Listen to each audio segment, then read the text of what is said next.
gente vai hoje falar de João, do Evangelho segundo João, no capítulo 5, a partir do verso 19 até o verso 47. Então, repetindo, meus amados irmãos, vamos ler o Evangelho segundo João, capítulo 5, do verso 19 ao verso 47. Então, vou dar aí um tempinho para os irmãos abrirem. Façamos então a leitura.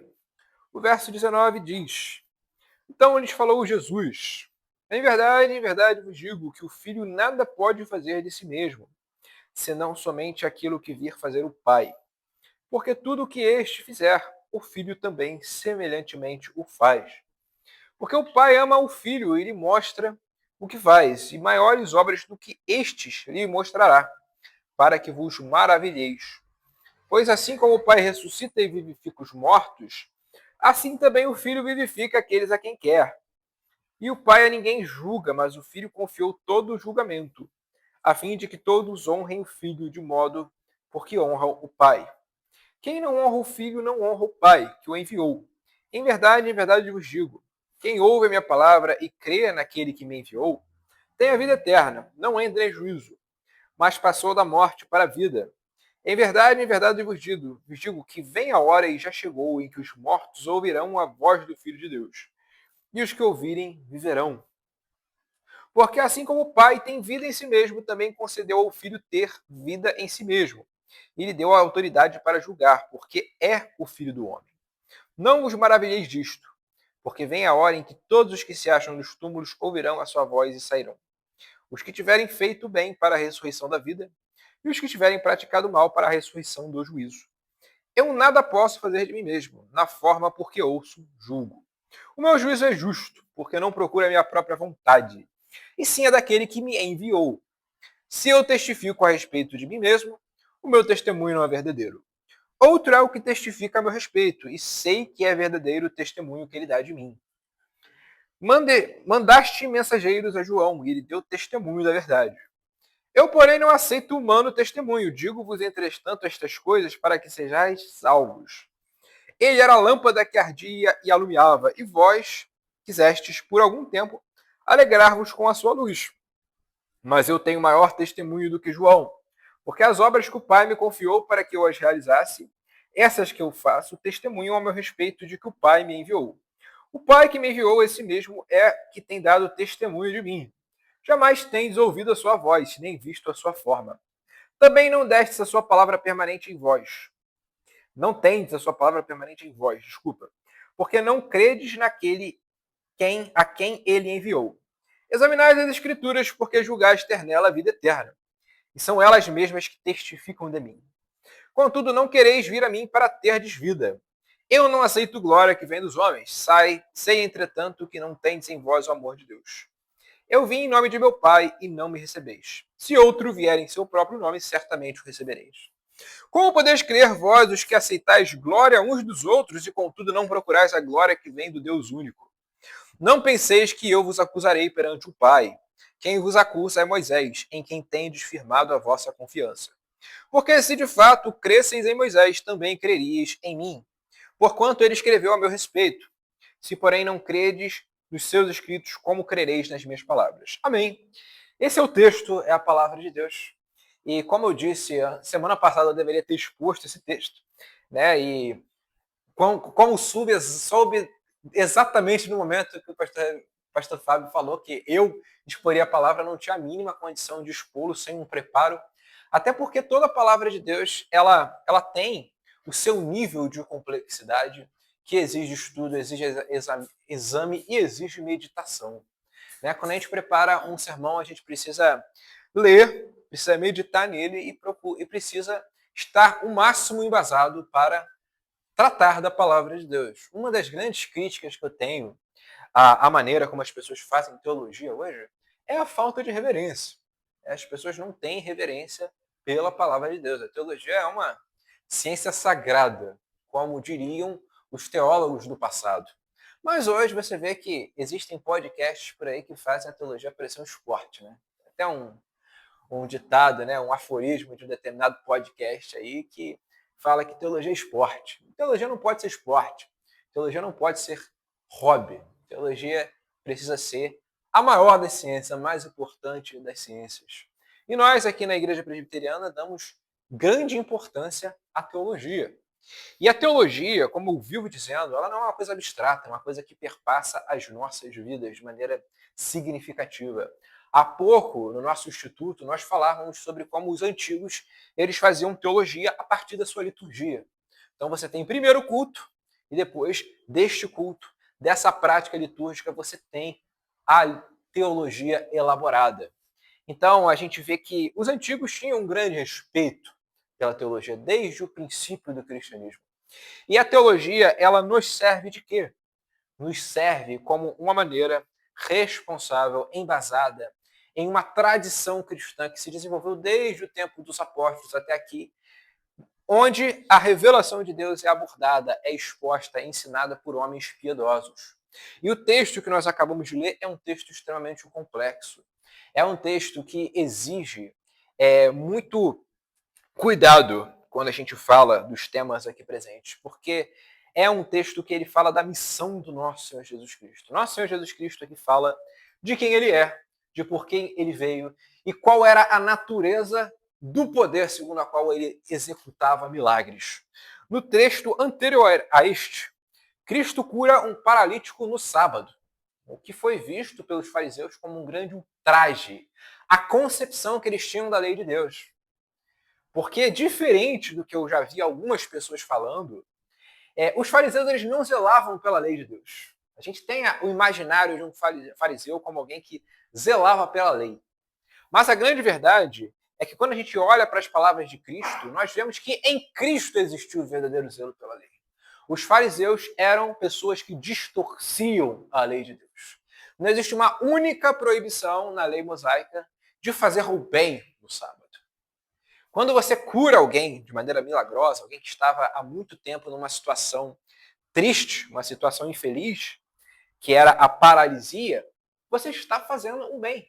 Cristo fez um bem àquele homem paralítico. Mas os fariseus, na sua distorção da lei, começaram a perseguir a Cristo, a questionar a autoridade de Cristo. Em resposta a isso, vem o texto que nós acabamos de ler. E por que eu falo que esse é um texto complexo, um texto que exige muita responsabilidade quando nós lidamos com ele? Porque arianos, com alguma frequência, utilizaram passagens desse trecho para dizer que Cristo não era Deus, mas ele foi elevado a um nível mais alto, enquanto criatura. Os arianos entendiam que Cristo era um ser excepcional. Ele não era qualquer pessoa, mas ele era uma criatura. E quando a gente lê o verso 19, nós lidamos com o fato de que Cristo afirmou que nada podia fazer de si mesmo, senão aquilo que o Pai o permitisse fazer e que viesse do Pai. Logo, qual foi o argumento dos arianos? Se Cristo ele só faz aquilo que vem do Pai, logo ele não é Deus, ele não é autossustentável naquilo que ele diz. O que consiste em uma heresia. Pois nós, à luz da teologia cristã, entendemos que o Pai, o Filho e o Espírito Santo são pessoas da Trindade. Cada uma delas é perfeitamente Deus, plenamente Deus. E João Calvino, sendo um grande mestre da teologia cristã, diz o seguinte sobre esse trecho. Abre aspas, Ário inferiu dele que o filho é inferior ao pai, porque nada pode fazer por si mesmo. Os padres responderam que essas palavras denotam apenas a distinção da pessoa para que se saiba que Cristo provém do Pai, que, no entanto, não lhe é desprovido de poder intrínseco para agir. Mas ambos os lados estavam errados. Olha o que Calvino está dizendo.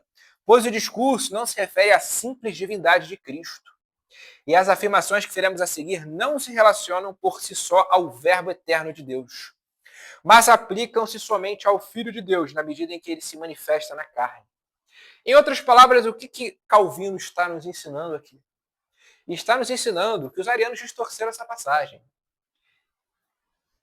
Eles tomaram Cristo como alguém falando enquanto pessoa da Trindade, né, de forma simples.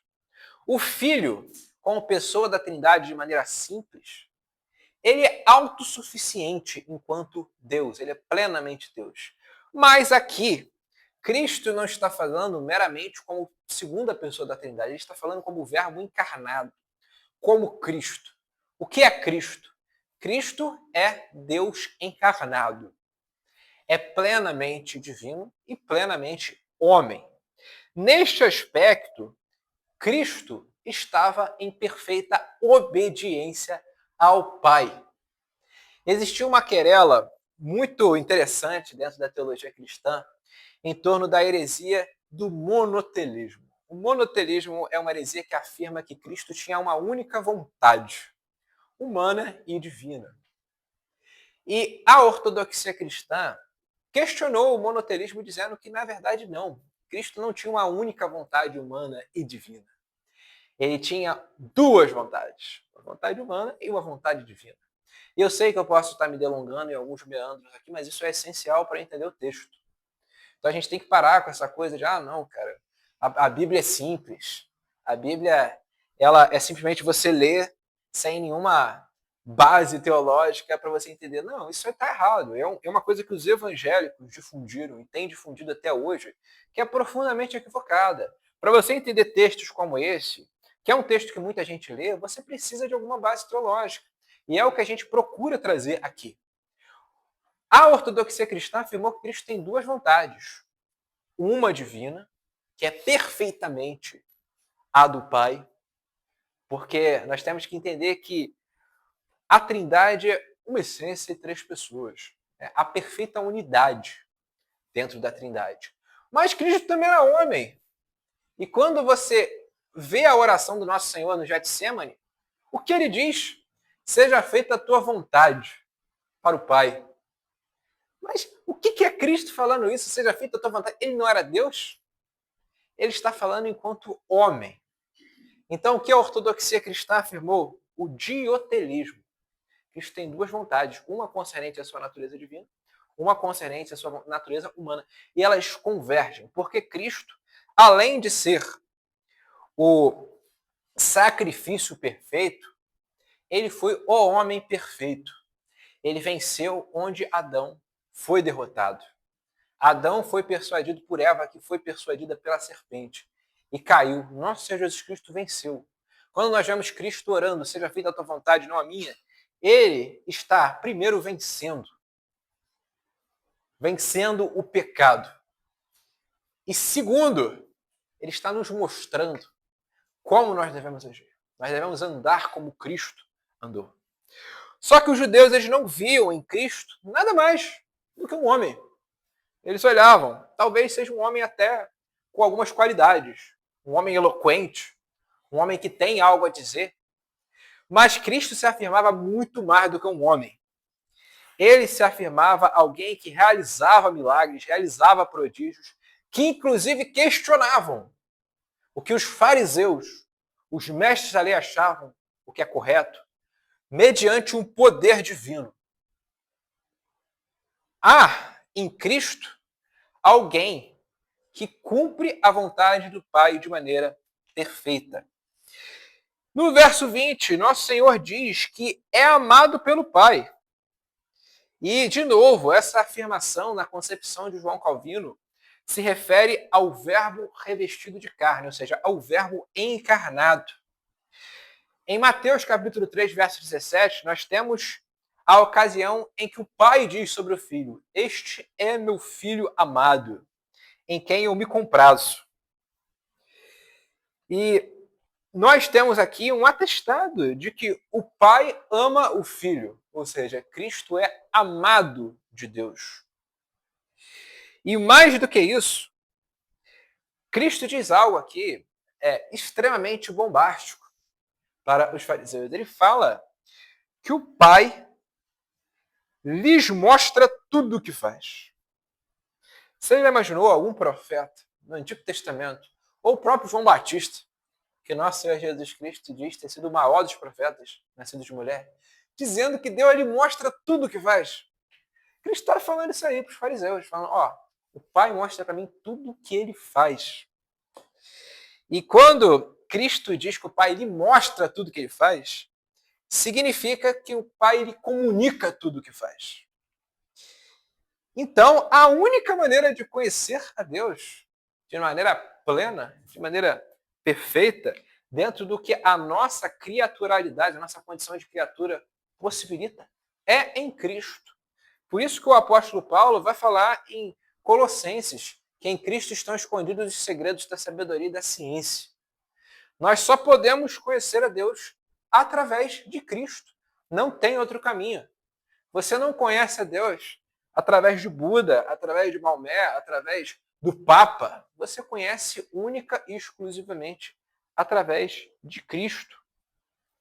No verso 21, Cristo apresenta um resumo do ofício que lhe foi dado. Olha o que ele diz: assim como o Pai ressuscita e vivifica os mortos, assim também o Filho vivifica aqueles a quem quer.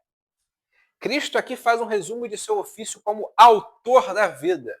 O apóstolo João, no capítulo 1 desse mesmo evangelho, vai dizer que sem o verbo nada do que foi feito se fez. Ele é a própria vida. Isso envolve não apenas a justificação em si. Nós somos justificados pela fé em Cristo, mas abrange todos os dons do Espírito concernentes à nossa salvação. O Espírito Santo atua em favor da nossa salvação. Atua para assegurar a salvação daqueles que foram predestinados para a vida eterna. E Cristo aqui, ele diz que ele ressuscita e vivifica. Qual é a natureza dessa ressurreição que Cristo diz aqui? Essa aqui, meus irmãos, não é uma ressurreição física. É uma ressurreição de natureza espiritual. Cristo fala do novo nascimento. Quando se encontra com Nicodemos à noite, nosso Senhor Jesus Cristo diz, né, que ninguém pode ver o reino dos céus se não nascer de novo. E ele aqui está dizendo que ele é capaz de vivificar, ele é capaz de trazer esse novo nascimento. E aqui, olha que coisa curiosa, meus irmãos. Nós vemos uma expressão da doutrina da expiação limitada. Olha que coisa, ó. O Filho vivifica aqueles a quem quer. Então, Cristo vivifica quem ele quer. Não são todos, são alguns. É parte de uma massa de pecadores que está a caminho do inferno. A seguir, Cristo diz, né, que o Pai governa o mundo. Quer dizer, Cristo diz que o Pai a ninguém julga, mas ao Filho confiou todo o julgamento. Nós, enquanto cristãos, entendemos. O Pai governa o mundo. O Pai tem pleno governo do mundo. Mas ele exerce o domínio. Isso aqui é muito importante. Ele exerce o domínio através do seu Filho. Ao Filho de Deus foi dado o julgamento.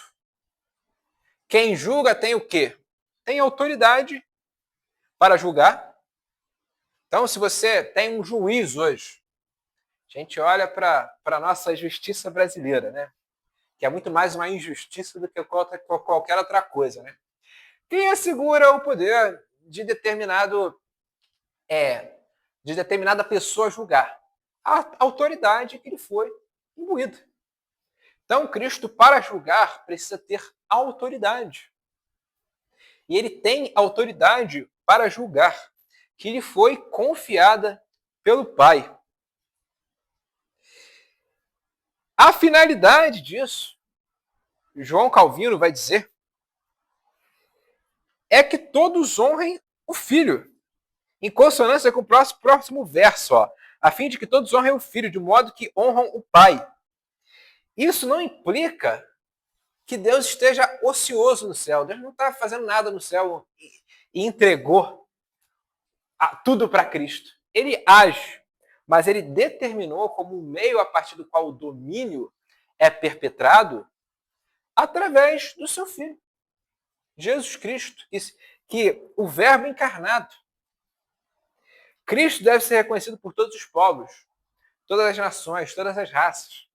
Eu falo muito disso por conta da ênfase que a escatologia pós-milenista dá em todos esses pontos. É necessário, parafraseando o Salmo 2, salmo que nós, pós-milenistas, gostamos bastante, que os reis da terra beijem o filho para que ele não se ire. Então, a pregação da igreja não é uma pregação que simplesmente vai falar: você tem que crer em Deus para ser salvo. Nós vemos hoje uma igreja que ela se reduz a isso, né? É só falar de salvação. E a pregação da igreja, ela começa com a salvação de indivíduos. Mas ela precisa ter a pretensão e a busca de ganhar nações inteiras.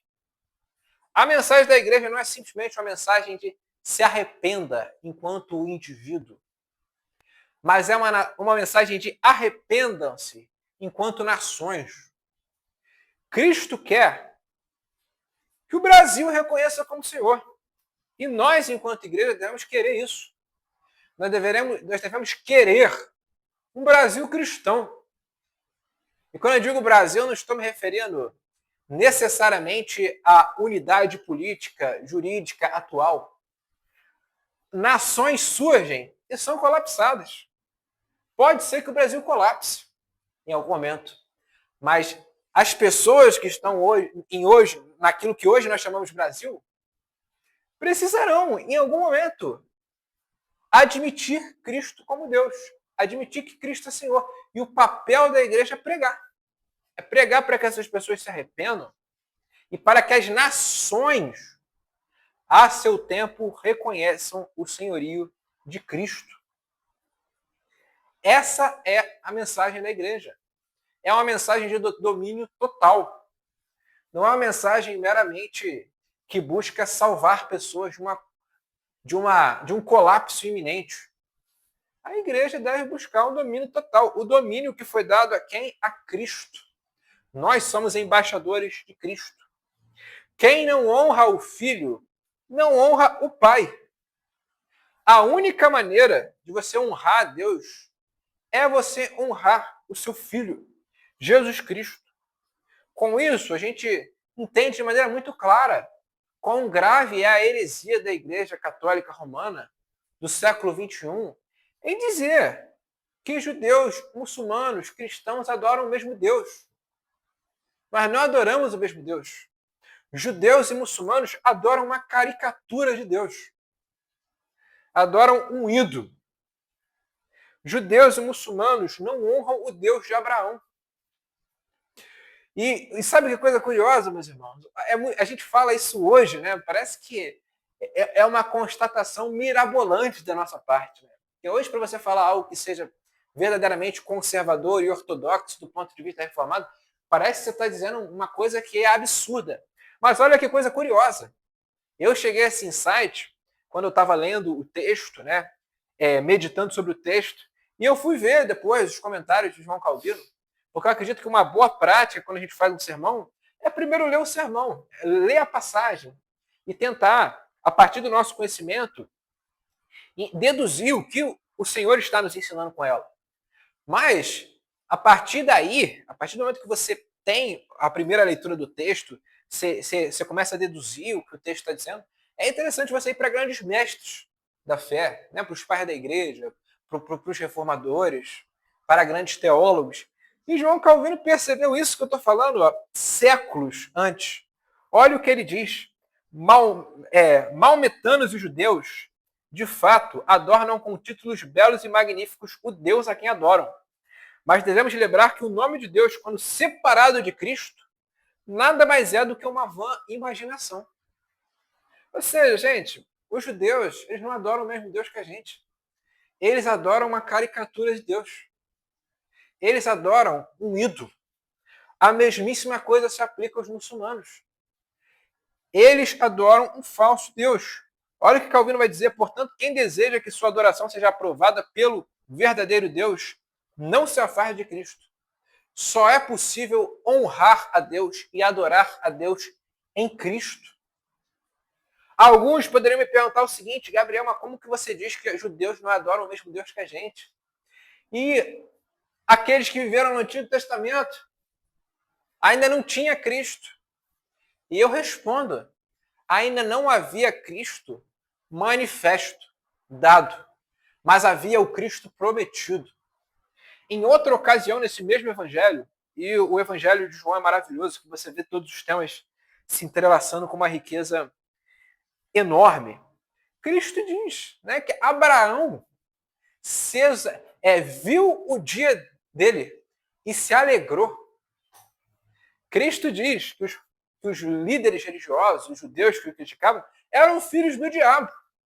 Porque se fossem filhos de Deus, fariam as mesmas obras que Abraão. Então a gente vê que na antiga aliança, os salvos olharam para Cristo. E esse olhar para Cristo envolve as suas leis cerimoniais, que foram abolidas. E envolve seus sacramentos. Quando a gente olha para o sistema sacrificial judaico, para o livro de Levítico, com todas as suas minúcias, coisa que normalmente quando a gente vai ler a Bíblia a gente passa rápido, né? A gente não perde muito tempo com Levítico, né? Porque fala, pô, caraca, a gente não faz mais isso. Mas tudo aquilo era para quê? Era para apontar para Cristo. Aqueles sacramentos da antiga aliança, eles apontavam para Cristo. Então, não existe salvação à parte de Cristo. A Cristo foi dado o poder do julgamento e o poder de dar a vida. Olha o que ele diz, em verdade vos digo, quem ouve a minha palavra e crê naquele que me enviou, tem a vida eterna, não entre em juízo, mas já passou da morte para a vida. Olha o que Matthew Henry, outro comentarista bíblico, diz, o ofício de juiz de todos os homens só pode ser exercido por aquele que possui todo o conhecimento e poder onipotente. Um juiz só pode ser perfeitamente justo se ele for onipotente e onisciente. E Cristo tem isso, pois ele é Deus. E como nós somos salvos desse juízo que vem sobre todos os homens, ao qual todos nós somos sujeitos, estamos sujeitos, através da fé nas palavras de Cristo. É necessário que nós creiamos em Cristo. Nosso Senhor Jesus Cristo tem 3 ofícios. Quando a gente fala do seu domínio, nós estamos falando do seu ofício como rei. Quando nós falamos da sua mensagem, nós falamos do seu ofício como profeta. Cristo falou como profeta e nós devemos ouvir as suas palavras. Quem ouve as palavras de Cristo não entra em juízo, mas passa da morte para a vida. Olha o que ele diz, o nosso Senhor Jesus Cristo, no verso 25. Em verdade vos digo, que vem a hora e já chegou, em que os mortos ouvirão a voz do Filho de Deus. E os que a ouvirem, viverão. E a pergunta que eu faço, lendo esse texto, é o que significa ouvir o Evangelho? Eu paro para se perguntar. A gente estava falando na nossa aula sobre como que a gente entende a fé enquanto calvinista. Nós entendemos a fé como um dom de Deus. Já os arminianos, eles acham que a fé é uma coisa que você, de alguma maneira, vem de você. E você tem que crer. Né? Você pode crer ou pode não crer. Ou seja, a fé não é puramente um dom dado por Deus. Mas aqui a gente precisa entender o que significa ouvir o Evangelho. Isso aqui, meus amados irmãos, ouvir, não era meramente uma profissão nominal de fé. Os papistas, vocês podem ver, eles fazem isso. Não sei qual de vocês já teve a experiência de pregar para um católico romano. E você fala de Cristo. Aí o católico fala, pô, mas eu creio em Jesus Cristo. E essa fé não vale de nada, gente. Não vale de nada. É uma fé inútil. É uma fé hipócrita. Porque se eles crescem em Cristo, eles não teriam imagens. Eles não teriam aquela relação idolátrica com Maria. E olha o que João Calvino fala sobre isso. Daí se segue que toda a honra que os hipócritas conferem a Cristo não passa do beijo de Judas, com o qual ele traiu seu Senhor. Olha que coisa pesada, né? João Calvino compara essa fé nominal que os papistas têm com a fé de Judas. Alguém que estava lá no meio dos discípulos, mas que traiu o seu Salvador. Embora possam chamá-lo de rei 100 vezes, ainda assim o privam de seu reino e de todo o poder, quando não exercem fé no Evangelho. Então a gente vê que ouvir o Evangelho não é meramente você ouvir e falar, não, ok, aceito. É uma obediência completa ao Evangelho que nos é imposta. Nós devemos obedecer completamente o Evangelho. Existe um determinado teólogo aí, que os teólogos, gente boa, gostam muito, né? Inclusive tem uma galera até no meio reformado que gosta, né? Que eu não vou falar aqui o nome por razões éticas, né? O Timothy Keller, que ele diz o seguinte, ele diz que a gente não pode confundir uma boa notícia com um bom conselho. Ele vai falar assim, o Evangelho é uma boa notícia. Não é um bom conselho. Porque o Evangelho é uma mensagem boa. Né? A salvação veio em Cristo.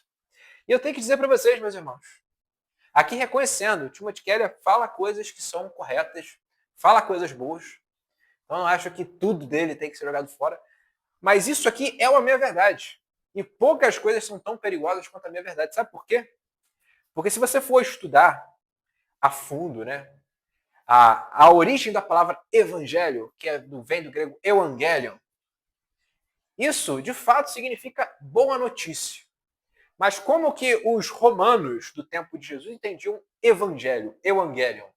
Eles entendiam como uma boa notícia que envolvia o fato de que uma determinada nação ou povo estava dentro da paz romana.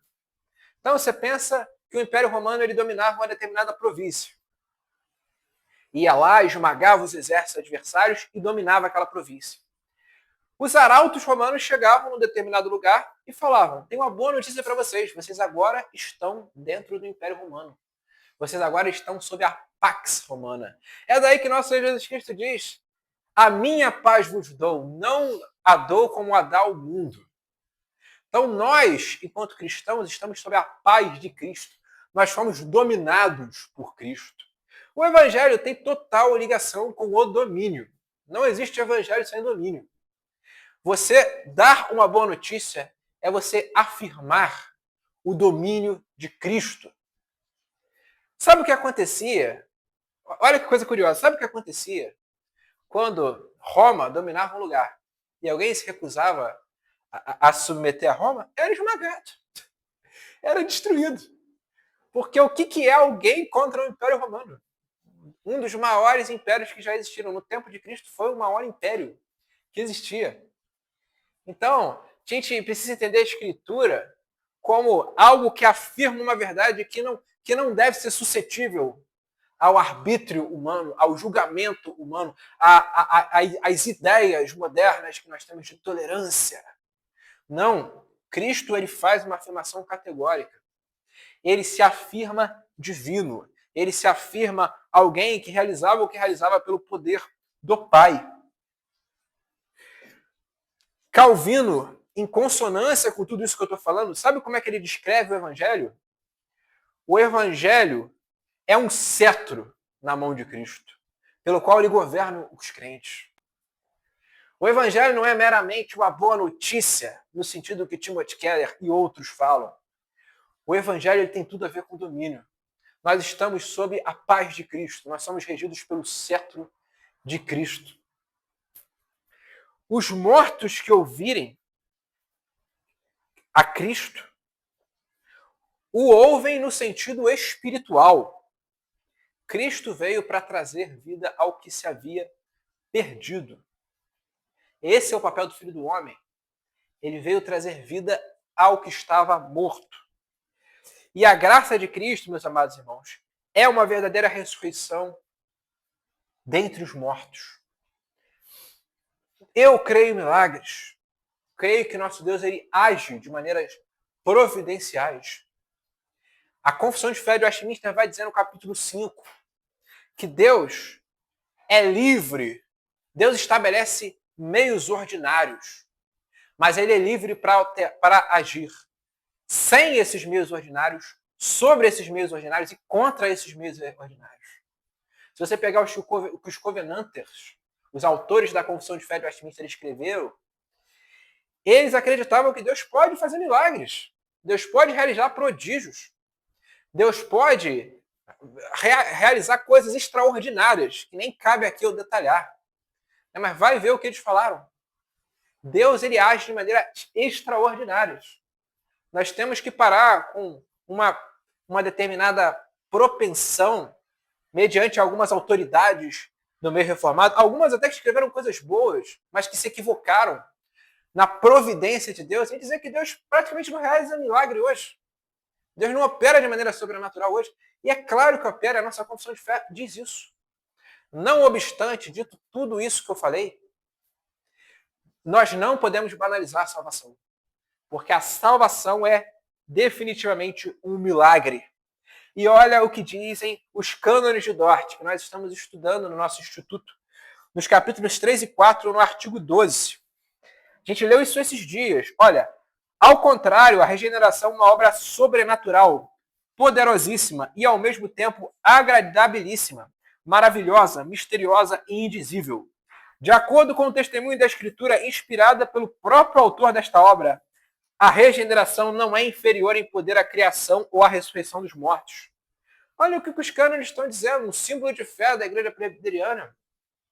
A regeneração não é inferior à criação ou à ressurreição dos mortos.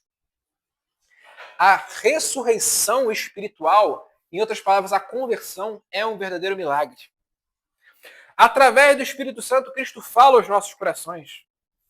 Ele não fala a todos, mas somente aos eleitos, cujos ouvidos Deus abre. João Calvino diz que a publicação do Evangelho é uma nova e repentina ressurreição do mundo. O mundo estava morto. E o que é a publicação do Evangelho, o Evangelho manifesto a todas as nações? Uma ressurreição a nível cósmico. As nações que antes não eram povo de Deus se tornaram povo através de Cristo. Cristo contém em si próprio a plenitude da vida. E ele comunica essa vida a todas as coisas. Agora, no verso 28, a gente vê uma coisa muito interessante, meus irmãos.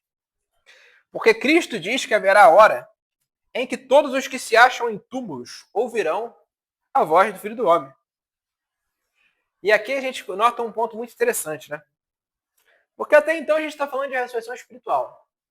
A gente está falando da conversão, da regeneração. Mas agora parece que a coisa mudou um pouco, né?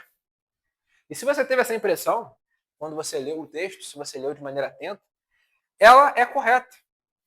Porque aqui, Cristo já não está falando de uma ressurreição espiritual, mas de uma ressurreição física, literal. Tanto que ele diz, não vos maravilheis disto, porque vem a hora em todos os que se acham nos túmulos ouvirão a sua voz e sairão. O que entendo desse texto, balizado pela compreensão da tradição reformada e de homens como João Calvino, é que Cristo se refere à ressurreição do último dia. A doutrina da ressurreição é fundamental para o cristianismo. É um ponto inegociável da doutrina cristã. Enquanto os carnais, os ateus, os céticos, não se impressionam com a ressurreição espiritual, se você chega para um cético e fala, eu encontrei Cristo, eu fui liberto dos meus pecados, eu fui salvo, que é um milagre, como nós falávamos há pouco. Se você chega, você fala isso para um não cristão, ele não se impressiona, ele fala, mas eu tenho meu coach, né? Eu não sei o quê, tenho minha prática religiosa, eu sou espírita, não sei o quê. Ele não se impressiona, ele não acha que a regeneração é uma coisa tão impressionante. Ele desdenha da ressurreição espiritual.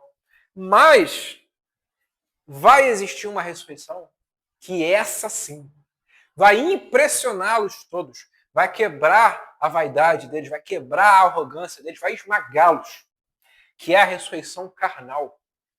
Cristo, ele não desempenha apenas uma ressurreição espiritual nas nossas vidas quando nós nos convertemos, mas ele será responsável de uma ressurreição física, carnal. Todos nós ressuscitaremos no último dia. Os eleitos para a glória eterna, os ímpios para a danação eterna. Há uma razão para isso, meus irmãos. Sabe por quê que as pessoas desdenham da ressurreição espiritual? Eles desdenham da conversão? Porque aquilo que nós vemos tem mais influência na produção da fé do que aquilo que é recebido apenas pela fé. Nosso Senhor Jesus Cristo, ao ressuscitar, tem o seu momento com os discípulos e Tomé expressa ceticismo. Ele fala, se eu não tocar, eu não vou crer. E nosso Senhor Jesus Cristo mostrou, toca, porque um espírito não tem corpo. E Tomé toca e ele crê. Quais são as palavras que nosso Senhor Jesus Cristo diz a Tomé? Porque viste, creste, bem-aventurados os que não viram e creram. A fé é superior. A fé que ela se dá sem sinais, melhor dizendo, é superior àquela que só se dá mediante a manifestação de sinais. Algumas curas que nosso Senhor Jesus Cristo desempenhou, não todas, como eu já vi alguns teólogos contemporâneos temerariamente dizerem, não todas, tá? Só foram feitas porque Cristo afirma, se não virdes sinais, não crereis. Tem gente que só crê quando vê sinal. E a Escritura Sagrada nos ensina que a fé mais pura é aquela que se dá sem sinais. É você ler a Escritura e você crer efetivamente. Então, assim, quando a gente olha para os não cristãos, para os ímpios, eles não creem, eles estão no pecado.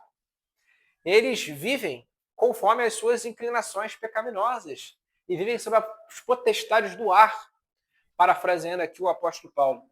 Mas quando a ressurreição acontecer, toda essa soberba, essa vaidade vai ser quebrada. Eles vão ter a prova cabal, definitiva e incontestável de que Cristo é Senhor. Todo o joelho se dobrará, toda a língua confessará que Cristo é o Senhor. O que Cristo começou, ele vai terminar, gente. Ele vai separar os bons dos maus, as ovelhas dos bodes. Às vezes, todos nós, melhor dizendo, né, em algum momento da vida a gente se pergunta, como o salmista se pergunta, por que às vezes os bons sofrem e os maus, eles se dão bem? Né? É o questionamento de Asaf, né? Asaf ele vai falar, pô, eu tô aqui buscando a Deus, minha vida é muito ruim, né? Aqui, fazendo uma adaptação, né, para uma linguagem mais fácil de entender. Minha vida é muito ruim, eu olho para os ímpios prosperam, os ímpios são fortes, são saudáveis. E há um tempo atrás eu estava relendo, melhor dizendo, a obra de Agostinho, A Cidade de Deus. Né? E Agostinho ele diz uma coisa muito interessante, né, sobre isso. E em plena consonância com a Escritura Sagrada, no meu entender. Agostinho ele vai lidar com críticas de pagãos que falavam que o cristianismo era o culpado pela destruição de Roma. Porque quando o Império Romano caiu, os pagãos eles falavam que o Império Romano caiu por causa dos cristãos. Ou seja, os cristãos pararam de adorar os deuses antigos de Roma. Então os deuses antigos de Roma começaram a ficar bravos com aquilo e veio a invasão, acabou com Roma. E Agostinho, em determinado momento, ele diz o seguinte, porque cristãos sofreram na destruição de Roma. Mulheres foram violentadas, houve saques, houve coisas terríveis assim, né, na destruição do Império Romano. E Agostinho ele diz o seguinte, ele fala que se Deus punisse todos os pecados de maneira imediata, não existiria para que um juízo final. Então a gente muitas vezes vê o ímpio se dando bem, o ímpio prosperando, que nem Asaf, a gente fala, puxa, mas por que Deus não derruba ele? E Agostinho dá uma resposta. Deus não pune todos os pecados de maneira imediata. Tem pessoas que elas vivem no pecado, mas a justiça demora a vir. Mas há uma razão muito coerente para isso acontecer em alguns casos. Existe um juízo final. Deus nos promete justiça.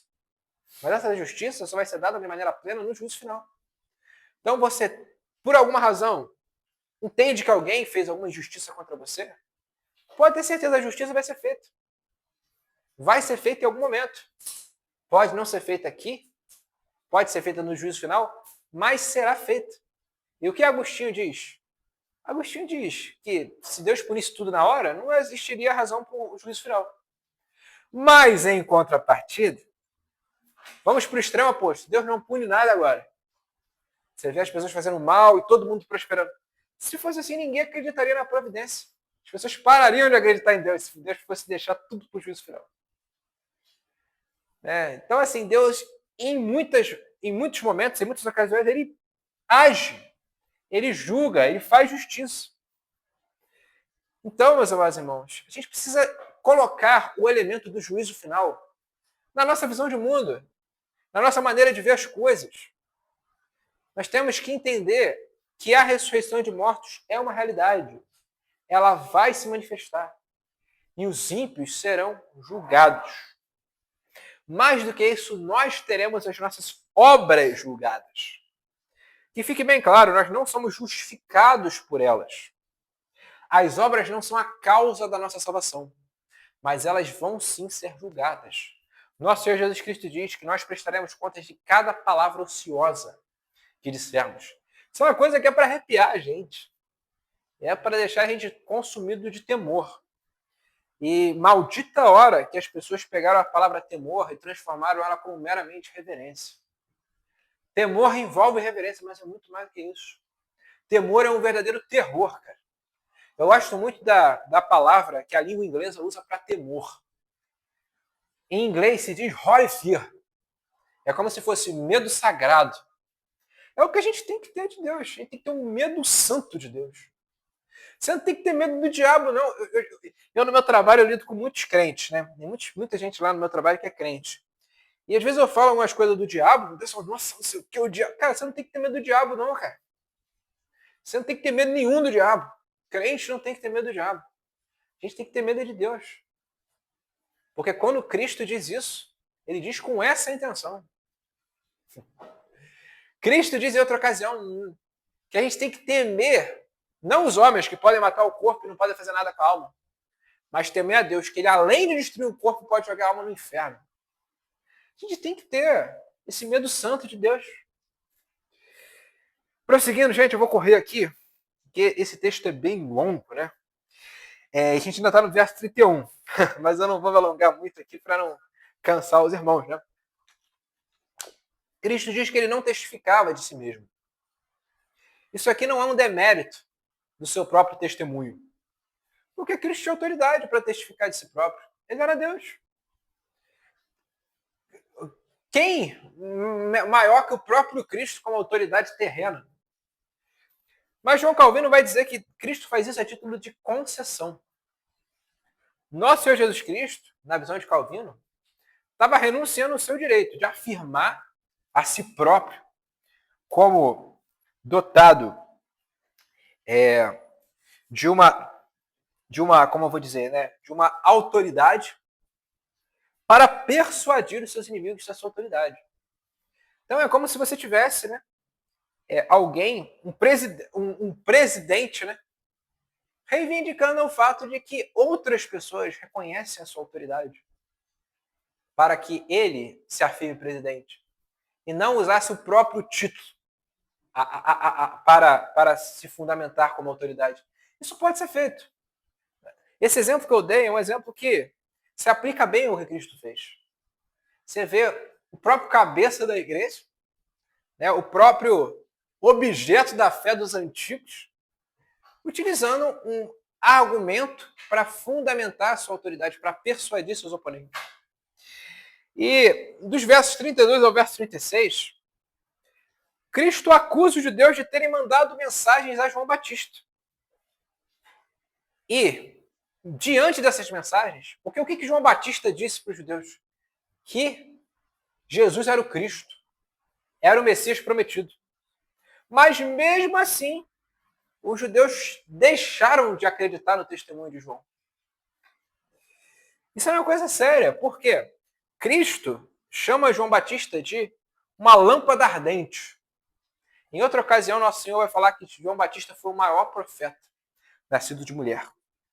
E a gente tem que lembrar que nosso Deus é um Deus que envia profetas. Ele não deixa o seu povo desprovido de testemunho profético. Não obstante, olha que coisa. Ele vai dizer que o seu testemunho é maior do que o de João. Cristo é maior do que o João Batista. E o próprio João Batista diz isso. Ele foi falar, convém que ele cresça e que eu diminua. Então, além de João Batista dar testificação de Cristo, nós precisamos lembrar que Cristo é maior do que João. Cristo, ele sendo o verbo encarnado, tem uma autoridade maior. Cristo foi enviado pelo Pai. No verso 37, é dito, o Pai que me enviou, este mesmo é que tem dado testemunho de mim. Então, o próprio Pai testifica o Filho. E isso, a gente precisa entender aqui, que não se reduz à ocasião do batismo de Jesus. Quando Cristo é batizado, o Pai diz, este é meu Filho amado, em quem me comprazo.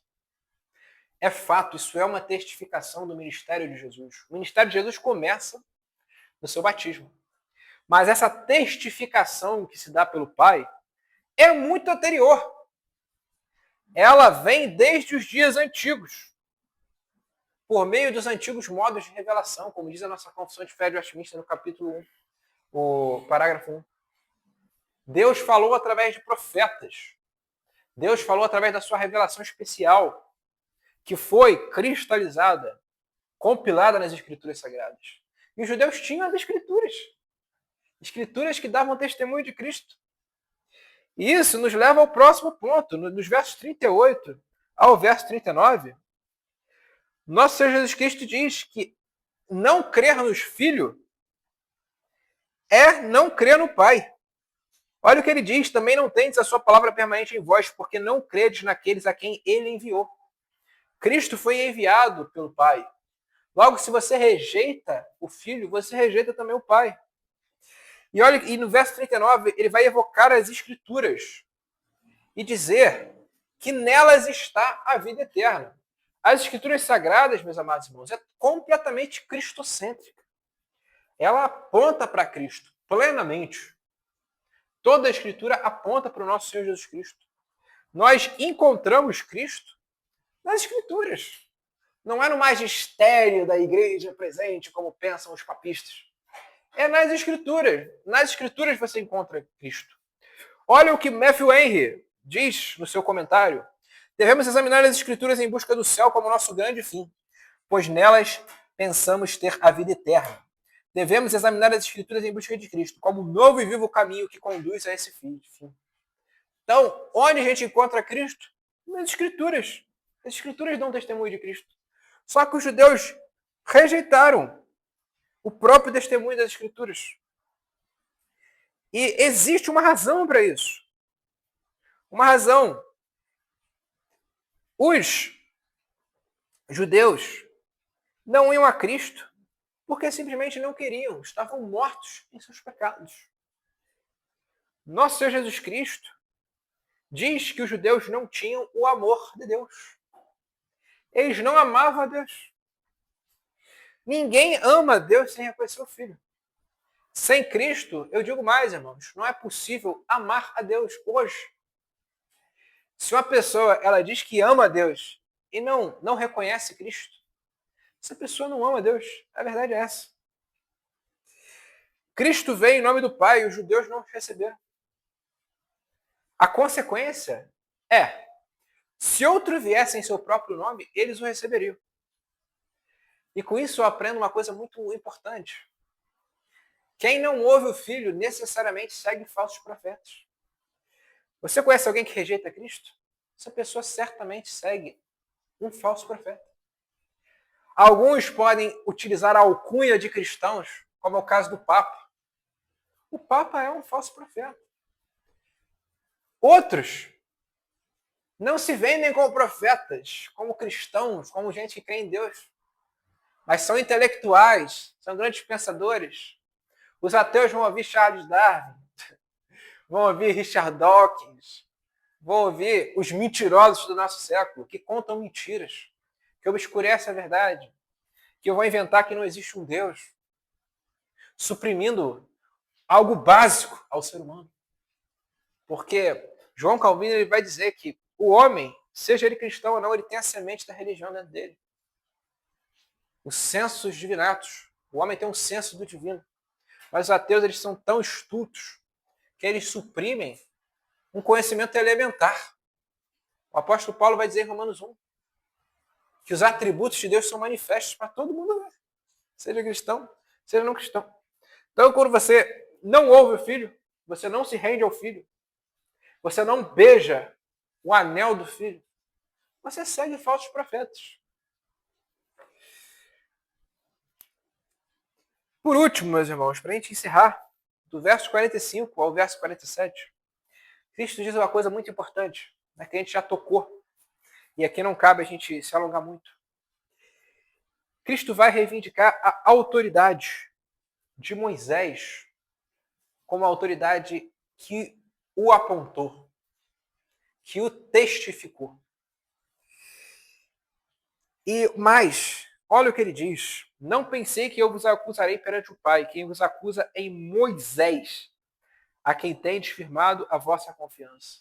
O que os judeus faziam? Eles se apegavam a Moisés. Falavam, nós cremos em Moisés, nós cremos na lei de Moisés. Eles distorciam Moisés, como já foi dito. Mas olha que coisa curiosa. Cristo diz que quem o julgaria seria Moisés. E quando ele fala aqui que quem julgaria seria Moisés, ele não está falando da pessoa de Moisés. Está falando da lei. A lei julga o homem. A lei aponta que nós somos depravados, dignos do inferno, mediante a nossa condição de nascimento.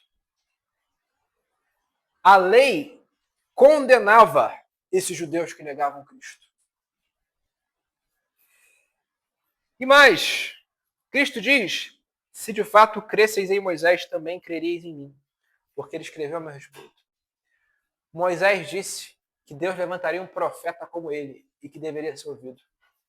Esse profeta estava aqui falando para aqueles judeus. Esses judeus o rejeitavam. É muito interessante como na parábola do rico e do Lázaro, quando o rico está lá no inferno, ele diz a Abraão, pai Abraão, ressuscita Lázaro, porque aí Lázaro vai lá, fala com a minha família, para que eles não venham para o mesmo destino que eu, não venham ter o mesmo destino que eu. E o que Abraão responde? Ele já tem Moisés e os profetas. Se eles não creem em Moisés e os profetas, mesmo que alguém volte dos mortos, eles não vão ouvir. É verdade, gente. A ressurreição em si mesmo, sem toda a testificação das Escrituras, que a afirma como consequência de um plano divino, ela não é nada. Eu, como estou muito envolvido em apologética, tenho um problema seríssimo com apologetas que eles são tão obcecados por provar que Jesus existiu e ressuscitou, que não percebem isso. E eu vou falar para vocês uma coisa categórica, gente. Isso aqui não é virtualmente possível. Mas mesmo que a ciência ela provasse que existiu um homem chamado Jesus Cristo na Galileia, ele morreu e ressuscitou, os ateus continuariam sendo ateus. Sabe por quê? Porque eles poderiam perfeitamente dizer o seguinte, esse homem ressuscitou. A ciência não explica isso hoje, mas vai explicar amanhã. Eles sempre vão ter um subterfúgio para responder esse tipo de argumento. Porque o problema do ateu não é um problema intelectual, é um problema moral. Eles pecam contra o seu melhor conhecimento, o conhecimento de Deus. O ateu sabe que Deus existe. O descrente, aqui eu vou expandir isso aqui, em consonância com o texto, o descrente, ele sabe que Deus existe. E no caso dos judeus, eles tinham o testemunho de Moisés. E esse testemunho de Moisés era para eles algo que existe a efeito de condenação. Vocês querem saber qual que é a forma de religião que mais, na minha humilde concepção, está debaixo do julgamento de Deus? São os judeus. Eu vejo hoje no movimento evangélico uma deificação quase dos judeus, pessoas falam que os judeus são quase cristãos. Isso está errado. A igreja cristã durante séculos viu os judeus de maneira teologicamente correta, ainda que o antissemitismo seja uma coisa condenável à luz das escrituras, sem sombra de dúvida, mas de maneira teologicamente correta, os pais da igreja e os reformadores e toda a igreja sempre viram os judeus como aqueles que cometiam o maior pecado. Sabe por quê? Porque eles negaram o seu próprio Messias. Eles receberam os oráculos de Deus, como o apóstolo Paulo vai dizer em Romanos, mas, tendo recebido os oráculos de Deus, eles caem no mesmíssimo erro, que esses judeus que nosso Senhor Jesus Cristo aqui está criticando, está se opondo. Se os judeus crescem mesmo em Moisés, que eles dizem que creem, eles não negariam o Messias. Porque Moisés deu testemunho de Cristo. Se eles fossem mesmo filhos de Abraão, eles creriam no Messias. Porque Abraão olhou para Cristo. Se eles crescem mesmo no Antigo Testamento, no que os profetas disseram, eles creriam no Messias. Porque os profetas vão falar do Messias. Você pega Isaías está falando do Messias. Vários outros textos vão falar do Messias. Mas eles, tendo recebido os oráculos de Deus, chegam a um erro que, a meu ver, nesse aspecto, é pior do que o dos ateus. Eles vão falar, não, cremos em Deus, mas a gente não crê no Filho. Eles receberam os oráculos de Deus. Tendo recebido esses oráculos, eles se afirmam pessoas que creem nisso, mas negam o Filho. Não tem como, gente. Não tem como você chegar nesse nível de supressão da verdade sem ser entendido pela ortodoxia cristã como alguém que incorre numa heresia tenebrosa. E essa heresia tenebrosa existe até os dias de hoje. Então nós precisamos ter uma cristologia consistentemente bíblica. Uma cristologia que afirma: Cristo é o Senhor. Cristo nos domina. Ele não é meramente alguém que te tirou do inferno pensando na sua vidinha individual. O objetivo de Cristo é restaurar nações inteiras. É nações inteiras rendidas a Ele. São os reis da terra beijando o Filho para que ele não se ire. São os inimigos de Cristo plenamente derrotados, debaixo dos cabelos de seus pés. Mas para isso, é imprescindível reconhecer que Cristo é Deus. Que Cristo fez o que fez como Filho de Deus. Essas verdades, eu sei, irmãos, elas podem parecer muito óbvias para a gente hoje. Quando você se diz reformado, você se diz cristão, você se diz alguém que crê em Cristo. Mas nós precisamos ter isso muito claro na nossa mente. E entender como que ainda hoje, no pleno século XXI, essa concepção ortodoxa, ela é atacada, ela é repudiada. Então nós precisamos estar cientes de que nosso Senhor Jesus Cristo não foi meramente um homem. Ele foi o Verbo encarnado, o Cordeiro de Deus que tira o pecado do mundo. E o nosso Rei, o Messias prometido, sobre o qual Moisés deu testemunho. Cristo é aquele em quem não há mais distinção entre judeu e grego. Todos os povos devem se render a Cristo. A nova aliança, ela tem na esfera da igreja a sua embaixadora. Nós temos que nos ver como embaixadores de Cristo, a levar o evangelho para todos os povos. É isso, meus amados irmãos. Que Deus nos abençoe.